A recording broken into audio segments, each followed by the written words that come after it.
Welcome back to The Explainer. Today, we're diving right into the anatomy of a cyber war, specifically looking at the 2026 Iran scenario. When we think of war, we usually picture the physical realm, right? But long before a single bomb was dropped in what became known as Operation Epic Fury, a completely different kind of war had already started. It was silent, fought entirely in the digital world, and honestly, its impact was so absolute that it fundamentally changed how we understand military strategy forever. Let's look at this comparison here. Traditionally, we measure conflict kinetically. Missiles, boots on the ground, massive physical explosions. But the 2026 scenario showed us a total paradigm shift. A digital war? No missiles, no soldiers, no explosions. But make no mistake, it can be just as devastating. Before Operation Epic Fury dropped a single bomb, this silent digital war had already effectively blinded the adversary's military infrastructure. It didn't just pave the way for the physical strike, it completely destroyed the enemy's ability to see, communicate, and react. Okay, moving into Phase 1, military disruption. This was the invisible first strike that happened just before the actual airstrikes even began. So let's look at this timeline. Just hours before the physical attack, US and Israeli cyber operators launched a highly coordinated digital assault. At T-minus 2 hours, the initial cyber infiltration hits. By T-minus 1 hour, boom, the primary goal is achieved. Iran's command and control systems are hit, radar networks are blinded, and sensor systems are completely scrambled. So by the time we actually get to T0, when the physical bombs finally drop, the defending military literally couldn't see them coming. They couldn't coordinate their defenses or even talk between their own military bases. The digital strike acted as this invisible vanguard that made the physical attack exponentially more devastating.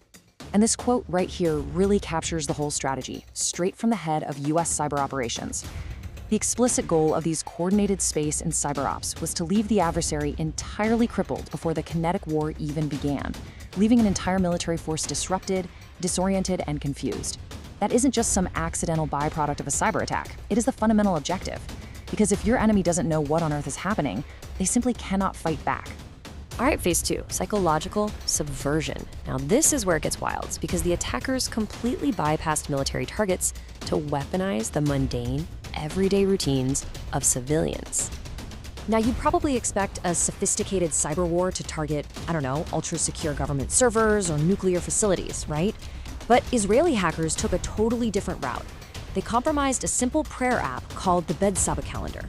This is just an app regular people use every day for tracking prayer times and holidays. It's mundane, it's everyday. And actually, that is exactly what made it the perfect Trojan horse for psychological warfare. The sheer scale of this is just shocking. Look at that number, 5 million. Because this app was so popular, it had over 5 million downloads.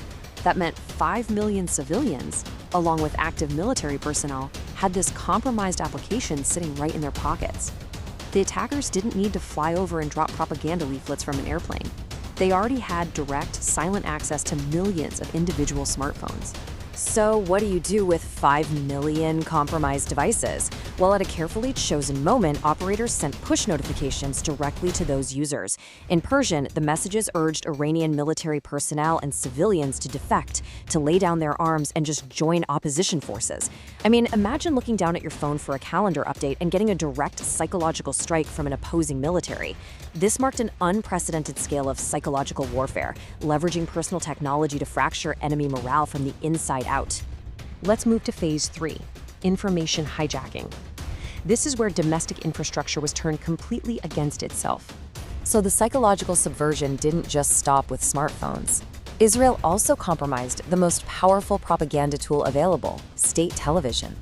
At the exact moment Iran's government tried to broadcast its own narrative, to calm the public or rally defenses, Israeli operators literally took over the state broadcasting channels.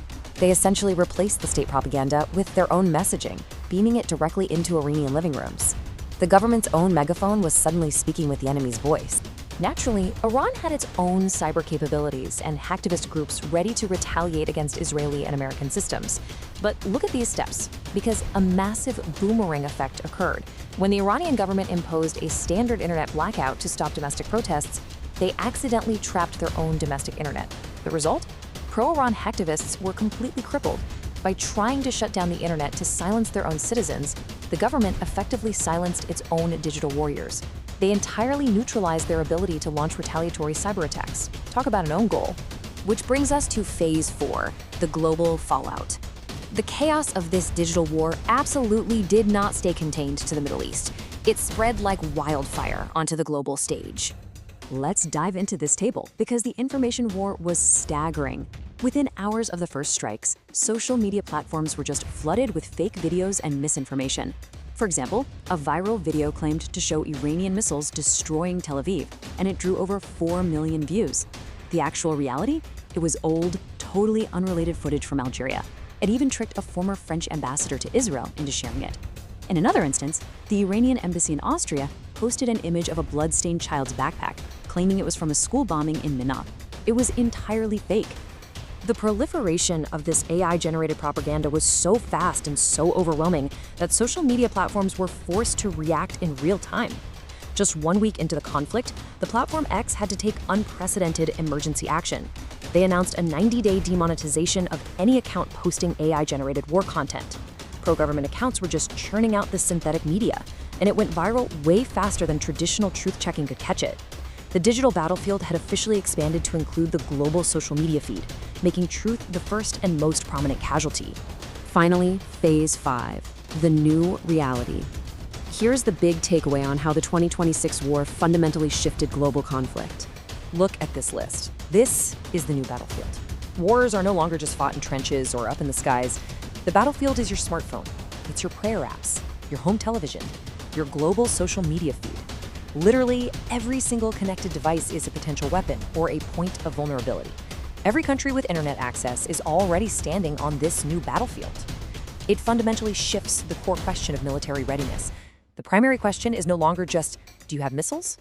The much more urgent question is, do you have hackers? As we wrap up this explainer, remember this. Physical bombs are always going to get the loud headlines, but as 2026 proved, silent cyber attacks win the war before it even begins. By blinding radar, hacking civilian apps, hijacking state media, and flooding the world with AI-generated fakes, a digital war leaves an adversary defeated before a single soldier takes the field. Knowing your own pocket device is part of this modern battlefield. I leave you with this final thought. Are you scared of cyber warfare?